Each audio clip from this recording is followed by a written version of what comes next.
All right, let's jump right into this explainer. Today, we're looking at the anatomy of a pitch. We're going to deconstruct Flash USDT by putting one specific, highly concentrated internet message under the microscope to see exactly how these extraordinary claims are built. To really ground us in the source material, I'm going to read you exactly how this message begins word for word. They write, "Hey guys, Assalamoalikum, today I guide you what is Flash USDT, how it works." Notice how incredibly casual that is? It doesn't read like a formal financial white paper, right? It reads like a direct text message from a buddy. The author is instantly setting up a conversational vibe, presenting themselves as a friendly guide who has some special inside knowledge just for you. So, we are going to break down the claims, the mechanics, and the hidden motives packed inside this exact message, clause by clause. Okay, let's dive into this. The most fundamental question the author is trying to answer for their audience right off the bat is simply, what exactly is Flash USDT?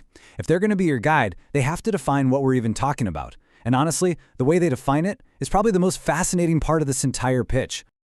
Here is their exact definition. They say Flash USDT is fake USDT, is work like real.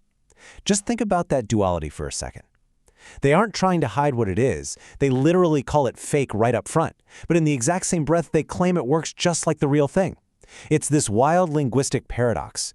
It hooks you with the allure of the real deal while completely admitting that it's artificial. And that beautifully illustrates the conflicting mechanics they're pitching here. On one hand, they promise you all this utility. The text says you can trade Flash USDT, you can transfer, so they're telling you it behaves exactly like normal cryptocurrency.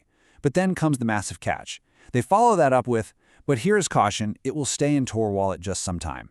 It's an incredible balancing act. They give you the illusion of value and then immediately hit you with a massive, unavoidable limitation. Once they've established what this crazy asset is, they immediately pivot to flexing their own authority. They hit you with this line, "I have in my Binance 10 million USDT. This is absolutely crucial to how this pitch is constructed. By claiming they personally hold this staggering amount in a major exchange like Binance, they're trying to inject a sense of massive scale and legitimacy into an otherwise ridiculous claim. Let's just linger on that for a second. 10 million. That is the exact amount they claim to be casually holding in their wallet. When you're making an internet pitch, throwing out a number that massive serves one specific purpose: to totally overwhelm your skepticism with sheer volume. It's their way of saying, hey, I'm a major player here. Because, who wouldn't want to listen to a guy who supposedly has 10 million disappearing dollars? But watch how they build on this. Because right after dropping that 10 million flex, they introduce a highly specific ticking clock. 90. The author states, like 90 days, it will stay 90 days and disappeared. So, 90 days is the precise window before this supposedly tradable asset just vanishes into thin air. Why 90? Well, it adds a really bizarre layer of granular detail to the pitch.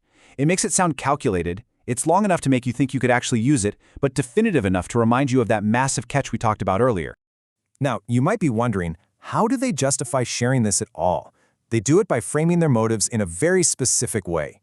Throughout the message, they explicitly say, remember, it's only for educational purpose video, and if you guys want for education or testing purpose.